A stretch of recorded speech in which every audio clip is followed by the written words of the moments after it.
Allez, je vous propose à présent de vous mettre à table pour un repas 100% végétal. Durant 2 années de suite, le restaurant de la distillerie du château de Bourg-Leinster au Luxembourg a reçu la distinction du meilleur restaurant de légumes au monde. Profitez de cette expérience culinaire unique avec David Bailly et Jean-Pierre Petitcola.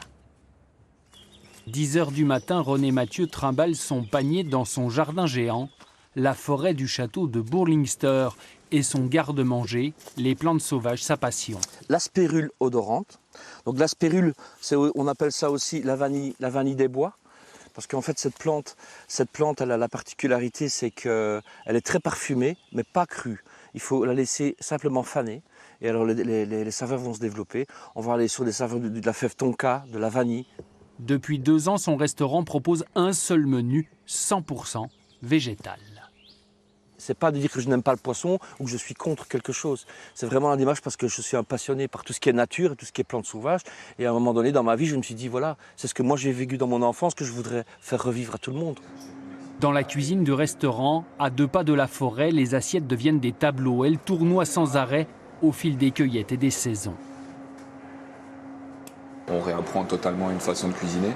On ne saisit plus une viande, on sait beaucoup de mise en place, des cuissons plus longues. Donc on retire vraiment tout ce qui pouvait polluer un service, quoi. Beaucoup moins de stress, beaucoup moins de tension et tout ça. Et on arrive à être plus précis dans les dressages, surtout pour l'endroit.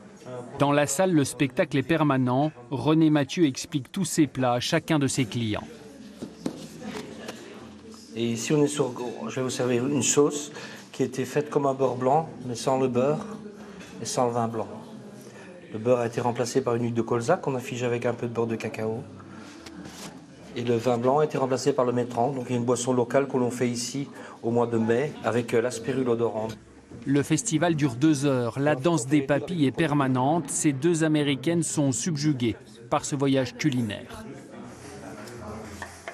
C'était formidable, excellent. C'était vraiment quelque chose qui était joliment orchestré et aussi arrangé visuellement. Et les saveurs, c'était extraordinaire. C'était vraiment toute l'expérience, c'était formidable. C'est moi qui vais créer cette émotion justement en expliquant les plats, les plantes, de faire goûter ceci. Eux, pour eux, oui, ça vient d'une autre planète, quoi. Ils sont là, ils se posent la question, mais où est-ce qu'on est ? Bah, évidemment, à un moment donné, les gens, certains craquent, ils disent c'est pas possible.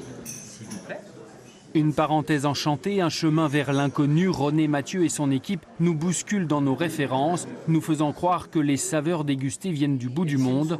En fait, la magie, c'est que tout ce qui est proposé a poussé juste à côté.